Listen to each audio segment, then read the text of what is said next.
my pleasure to introduce Abby Moffitt, who will be presenting our Gentleman of Distinction Award. Abby is CEO and president of the Diana Davis Spencer Foundation, and truly Abby is the perfect person to be giving this award because, like our first awardee, Abby has dedicated her life to promoting the American dream, encouraging work and opportunity, and creating a fairer, stronger, and healthier country. So Abby, thank you for everything you do for IWF and for our country. And please join me on stage.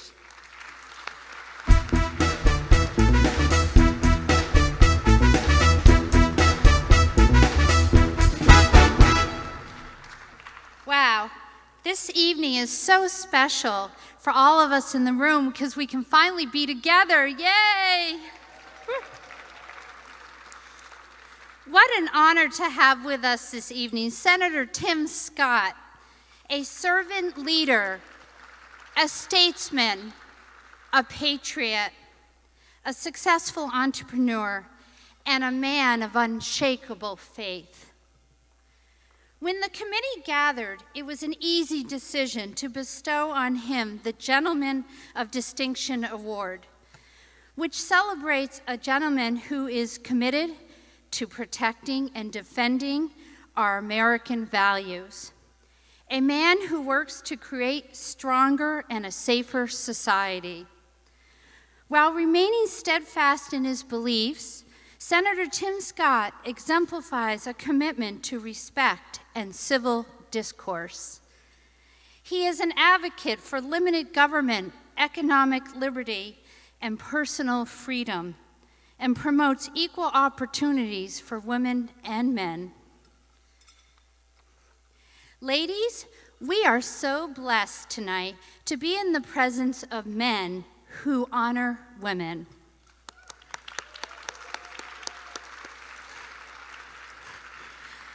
Leading the way tonight is the Gentleman of Distinction, Senator Tim Scott.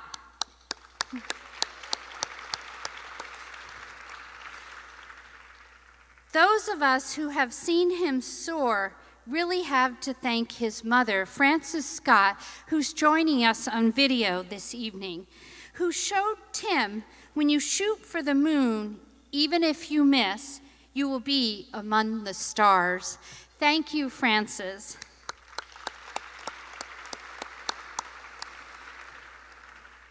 Mrs. Scott is truly a role model. She's always believed in him and saw the entrepreneurial spirit that he had, regardless of the many challenges they faced in a single-parent home. The entrepreneurial spirit is alive and well in the Scott family. His mother founded a nonprofit organization, Raising Up the Low Country, which is a mighty group that is committed to helping single moms and supporting working single moms. In addition to imparting her wisdom, her entrepreneurial spirit, Mrs. Scott is determined to help women discover their worth, find their true healing, and create a better tomorrow today. Frances Scott's work ethic and perseverance are clearly in her son's DNA. Before he went into politics, he was an entrepreneur. At first, when Tim started Allstate insurance brokerage firm, nobody came. But that didn't stop him. By the second year, he became a top seller in the state of South Carolina. As Mrs. Scott said on many occasions, when you shoot for the moon, you will be among the stars. Senator Scott isn't just among the stars, he is a star.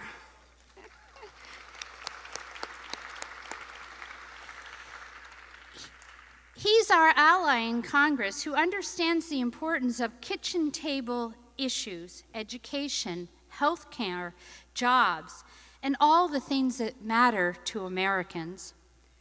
Opportunity zones are not just a slogan for Senator Tim Scott. It's an agenda, but a way to make the American dream work for so many hardworking families. Senator Scott, we greatly appreciate your defense of liberty and the Constitution, and your willingness to stand up and defend the American dream. We applaud how you seek to preserve and defend the noble goal of a colorblind society that sees all people as unique individuals worthy of respect and opportunity, and reject the movement to divide us into identity groups. We are inspired by the courage and grace you have shown in the face of cruel and demeaning attacks. We are so grateful that you have been a leading force advocating for governments to reopen our schools and businesses in the wake of COVID-19. Ladies and gentlemen, without further ado, IWF's 2021 Gentleman of Distinction, Senator Tim Scott.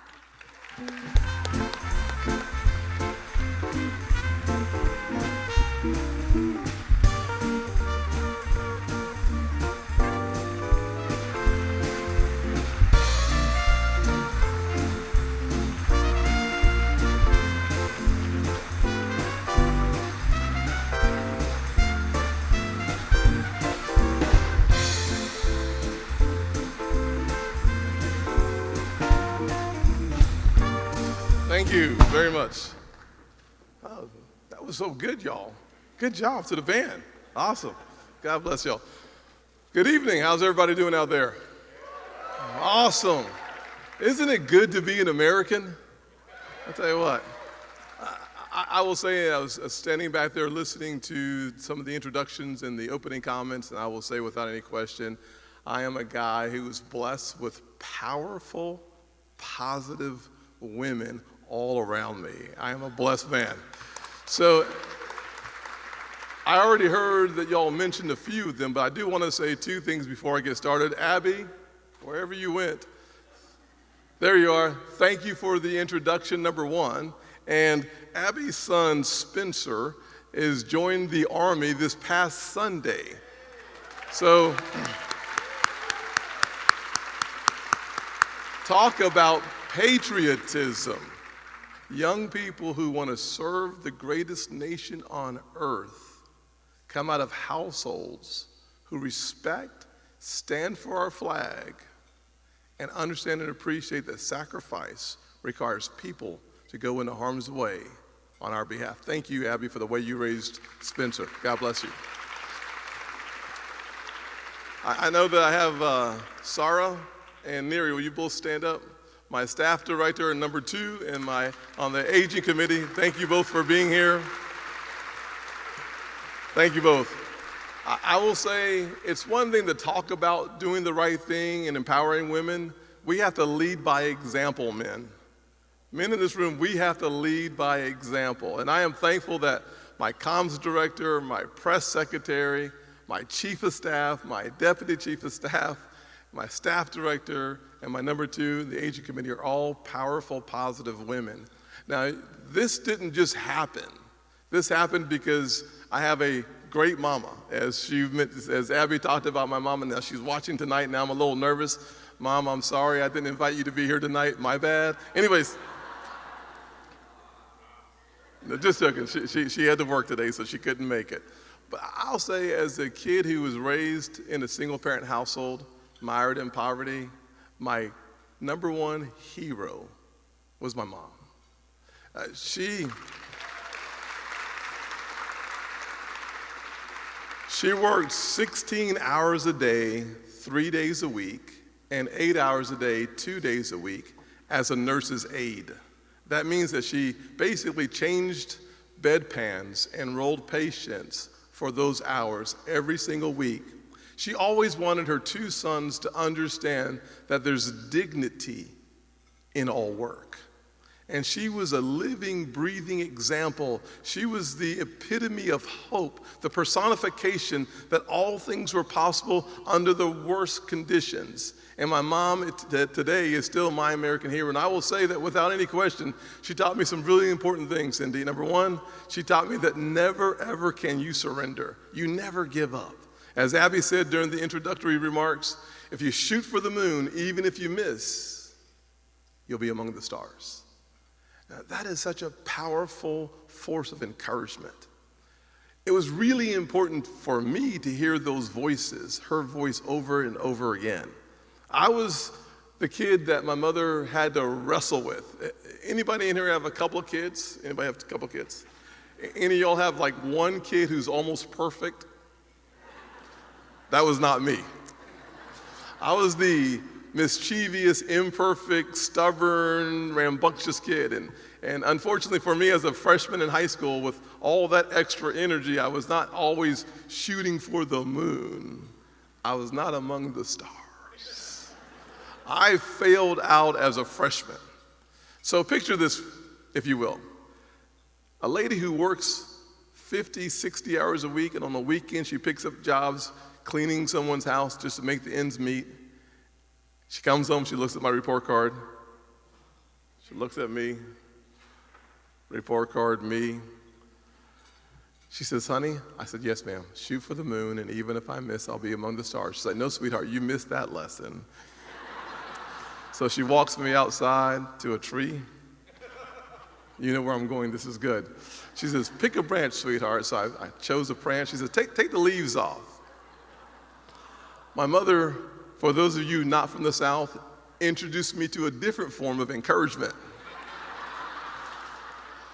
For those of you who don't know what I'm talking about, a switch is a Southern form of encouragement. She applied it liberally from my belt to my ankles, and I was thoroughly encouraged. And anytime you end up as a United States Senator after failing civics in high school, you know you have an amazing mama. So that's for sure. I will say this without any question. After 8 years in the Senate, I am not the only one failing civics in the United States Senate. I mean, think about it. My mom worked those 16 hours a day for a little bit more than minimum wage, and now we're in a culture where the Biden administration wants to literally watch her spending power go down as inflation goes up. The amount of money that we've pumped into this economy this year has made struggling families like the one I grew up in struggle even more. We've seen a 2% increase in wages, but 6% increase in inflation. We've seen your gas prices go from $1.99 in December to $3.42 this past Monday. For families growing up like the one I grew up in, this is a catastrophic occurrence. The last thing we need is another spending package that puts more heat into an economy that's already overheating. But if the cost wasn't bad enough, thank you. If the cost wasn't bad enough, the content of these spending bills makes it even harder for kids today growing up in poverty to find an escape route. Think about taking money out of Francis Scott's paycheck in order to provide a $12,500 tax credit for people making $800,000 a year to go buy an electric vehicle. Think about discriminating against South Carolina auto workers at Volvo, BMW, or Mercedes when they build electric vehicles. Because they're not in a union plant, they don't get the $4,500 tax credit for every car that comes off of their assembly line. Exactly. But if you're in some other place, in a union factory, you get the $4,500 tax credit. Think about $80 billion for the IRS to double the number of agents to spy on your accounts. Now, I haven't really become accustomed to booing, but I kind of feel good about this one. This is really, really good.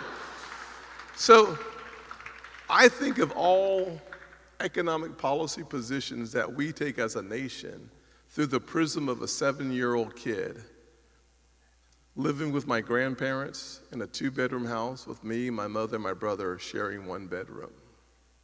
I think about the devastation and the damage we're doing to the future of those kids. I think about the fact that we are playing with real people's money. asking them to swallow more inflation, have less money to spend, and take care of their families. It's the wrong direction. I think about the fact that when the Republican Party and conservatives are divided, it is the road straight that leads to socialism. I think then, I wake up, start looking around, and I'm excited and I'm encouraged because when I look around this room, I think about the fact that this time next year, we will have won back the House of Representatives. I have a dream that next year, not only do we win back the House, but with a itty little bitty luck, we win back the Senate. And then Katie bar the door, 2024, with only 40 seconds left. I'm watching the game clock too. The ball's at the 2. We won the House back, we won the Senate back. We're now on the 2-yard line. It's 2024, fourth quarter. All the time is expiring right now as it is, as I'm speaking way too long. They told me I had an hour, but the clock says 8 more minutes. Anyways, actually it says 22 seconds. Yes. So do we score or do we not score? Here's the answer. We score. We win the White House back in 2024. We control all 3 levers of government, and we reset the table for the poorest Americans in this country. We restore hope. We create opportunities. God bless you. Thank you so much for the award. Have a good night.